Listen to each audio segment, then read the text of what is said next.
can say about that. Let's go Knights! Let's go Knights!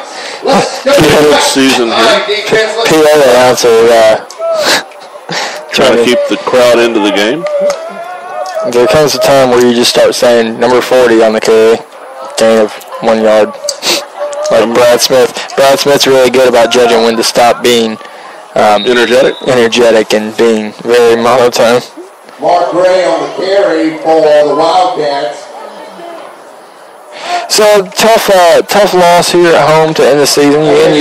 Your home campaign finishes with a 1-3 mark. Now next season you will have 6 home games, so we'll be a lot more time to spend filling up Legion Field or wherever we decide to fall. Mark Gray is injured again. At this point, you think you pull your starters, right? Well, they've got one injured and they got one other on the sideline, so there's not much more you can do. Neither team's in a roster position to do that, so I don't know if Masters has to come out for a play, and the only other person on the sidelines is injured as well. It's not Masters, though. I'm sorry. You're correct. It's Gray. BCA varsity volleyball. Right number, wrong team. Are they going to play with 10? They're going to play with 10. No, wait a minute. No, they had 11. I'm sorry. They had 13 on the sidelines. No, they had 2 on the sidelines. They had 13 with them. 13 on the sidelines. I apologize. And the snap. And he carries it, forward for a gain of about 3. 3:35 to play. You just handed it over, I see that. BCA wanted to remind everybody that their varsity volleyball, the Volley Knights, are in action in state playoff tomorrow at Grace Christian Academy in Bainbridge, Georgia, down southwest of town. So if you have some free time to travel tomorrow, go down and support the Lady Knights on the volleyball court. Appalachia's Lady Cats are also in volleyball or in state action as well. Loganville steps into the win column. 28-14 is the final there. Pass is thrown, overthrown, intended for a fail. Falls incomplete, harmlessly. Did you say 28-14? Yes. And with that victory, that now extends the streak for Wanderboro to, 34 games? Something like that. All right, defense. So our let's hold them now. Best wishes out to the Double G Bulldogs across the county. They keep playing strong and tough. They'll get one eventually. Their day will come. Absolutely. David Wagner's a heck of a football coach, and he's trying to build a program. And folks, sometimes it just takes a while. You got to bear with them. I was looking at their 9th graders yesterday, and they've got some good things coming down the pike. Give to Tiggs. Tiggs going to march into the end zone. Touchdown. That's going to run the score up to. And it is a Wildcat touchdown. 46 points, pending the point after. 46-12 now here with 2 minutes and 41 seconds left in the game. Again, I want to remind you, state playoff action volleyball as the varsity girls are in Bainbridge taking on Grace Christian Academy on the volleyball court. Well, now you want to just try to survive the last 2.5 minutes of play, Josh, without any further injuries to your staff. And the Wildcats will go for the extra point. Yep.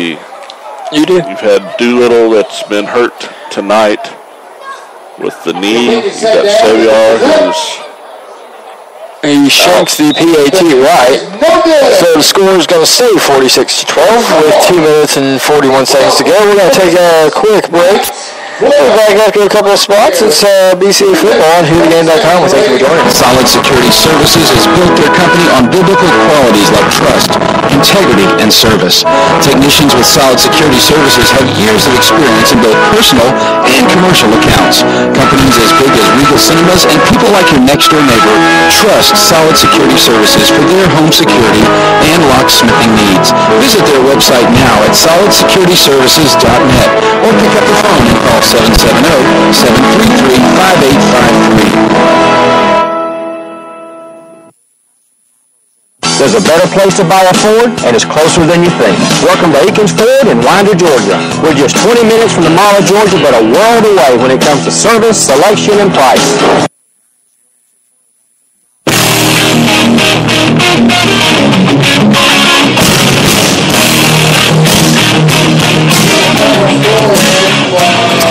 And we're back.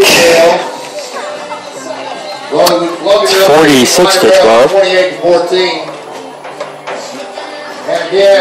Again, we want to make sure that we try to keep our players healthy here for the last 2 minutes and 41 seconds here.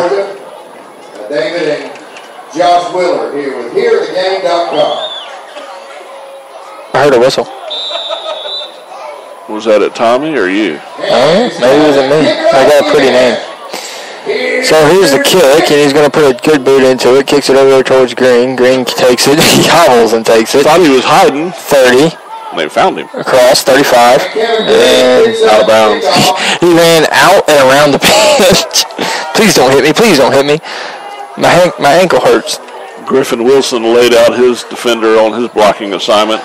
And Griffin Wilson has been doing it the entire game. They mentioned that at halftime that Griff, he's affectionately called. He had a couple of great plays in the first half. He did. Sometimes the little things like the blocks go unnoticed if we're not in on a tackle or a carry or a catch. But, folks, you can't make those runs or catches or tackles if you don't have some other help. Chris, one of those good supporting cast members. Trips to the right, and now we're just hobbling home. Motion, snap, throws the screen. Fincher catches, 35, 40, and fires his way out for a first down, out to the 45-yard line. He must not have saw what I did. It looked like he had a wedge over here on the, if he'd slanted right. He is one of those players that runs uphill. Or downhill, I'm sorry. He runs downhill. Wait on the train gang now. Killing me. You're killing me.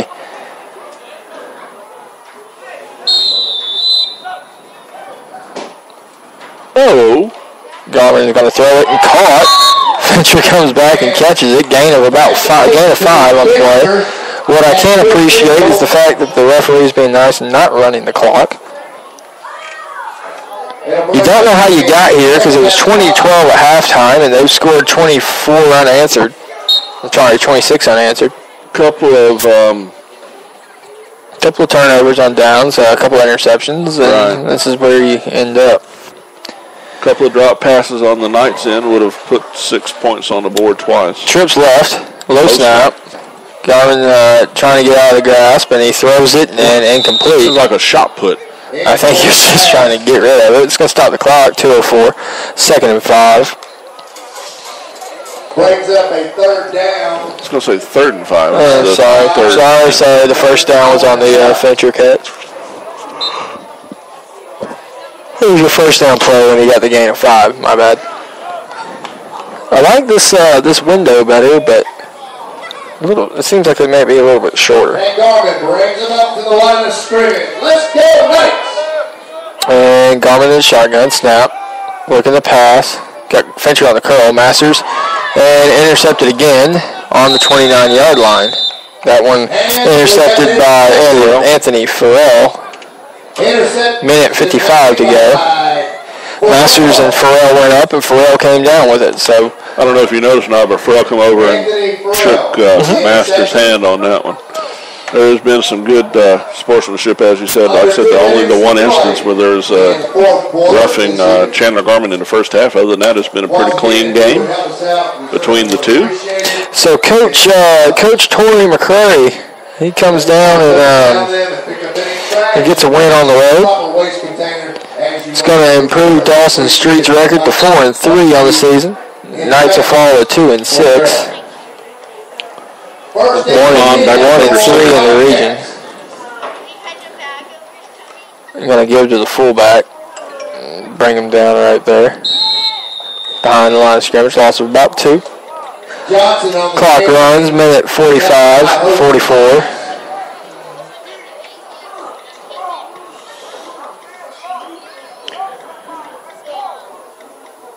Loss of 1 on the play. It'll be 2nd down and 11. Well, they're not trying to No, take your time. They're running the clock out. They're not worried about the putting any more points on the board. It doesn't really appear. Well, it didn't unless seem they like get a broken coverage. Let me put it this way: if they're not worried about putting points on, they will not hand it to number 2. And they didn't. They handed it to Johnson. I don't even think 2's in. He is. He's a setback. They give it to the fullback again. He's powering his way forward. And what sucks is you don't tell your kids to quit playing. Brandon Johnson on the carry. And there's a timeout on the field. Timeout by the Knights. So we'll step out for a quick break. We'll be right back on HitTheGame.com. Timeout. Your score. Hi, this is Jamie Foss, CEO of Athens Regional Health System, where we're recently named 2011 Large Hospital of the Year for the state of Georgia. So what is it that makes us better? Certainly our staff and experience are important, and so is our technology. But we believe the real difference is teamwork. Our collective pledge to you is to provide the best care possible every time you or your loved one walks through our doors. That's not only our job, it's our privilege. Teamwork. Another reason Athens Regional is Georgia's Large Hospital of the Year. Again. There's a better place to buy a Ford, and it's closer than you think. Welcome to Aikens Ford in Winder, Georgia. We're just 20 minutes from the Mall of Georgia, but a world away when it comes to service, selection, and price. Welcome back to Legion Field here in Monroe. The Knights falling on their final game of the 2012 home campaign. On the road for the last 2 games after an open week next week. Yep, we'll be at Nathaniel Green Academy. That's in Siloam, Georgia. We'll be there. I don't know if it'll actually be at the academy or not. We'll find that out over the next couple of weeks, and we'll let you know. Gives to the fullback, and he's going to bounce off of one tackler and fall forward to about the 34. And we're going to call another timeout. So after the 4th down and 6 is going to be brought up, we're going to call timeout, let them punt it one more time. Try to maybe just get one more touchdown and make it respectable. Ish. We're going to stay here on this one. We'll go to Nat Green next week, and then we'll finish the season down in Thomas Jefferson Academy, which will be probably our farthest trip of the season. Ours, yeah, because we didn't go to Stillwell. We did not go to Stillmore. We'll be in Louisville, which is near Hawkinsville. Which actually isn't that far away. Not bad. Thank you to the pillar sponsors. It's just a boring ride. It's just a boring ride to get there because you got to go to Rennes. You got to go to Rennes and go south. So it'd be a little bit of a boring ride, but not too terribly far. 51 seconds left here in We thank you again for making us the #1 listened to podcast after the game. You guys follow real well, and we love to hear that and hear that you guys have listened to it. Great end over end punt. Green calls for the fair catch. It bounces on the 38. He touches it. What did he do it for? Well, he called for a fair catch, but when the ball bounces, the fair catch is off. Kevin Green had no idea. And honestly, did he not go down? I guess he didn't. No, he called for a fair catch and just picked the ball up. So, 42 seconds to go here. And it kind of angers you because your referee knew what he was thinking. And when the kid picked the ball up and didn't run, you'd think he'd blow the whistle and protect the player. Well, that's a couple of times he hasn't done that. Well, with a fair catch, you have to catch the ball in flight. Your Knights, 1st and 10. So if it hits the ground before you catch it, the fair catch is off. I mean, that's a basic nature of the rule. Then what Kevin should have done is run away from the ball. That's right. Peter. That's the call you hear. Pass out to Kelly. He's going to catch it, but he doesn't get out of bounds. The clock will run. 35, 34, and to the far side. we're not in any hurry. Has any other timeouts, do they? No, and we're not in any hurry. At this point, you just put, I think that makes no sense. You call 2 timeouts to get the ball back, and then you don't go into the hurry-up offense. I think at this point, you just tell Fincher to take off, and you let Chandler chunk it. That's what they're going to do. Chandler's going to put it up there. Overthrow. And interception. And he's at the 35, 40, 45, 50. 45. He's going to try to take it back. That's a block in the back, and there's the penalty flags, and that's how the game will end.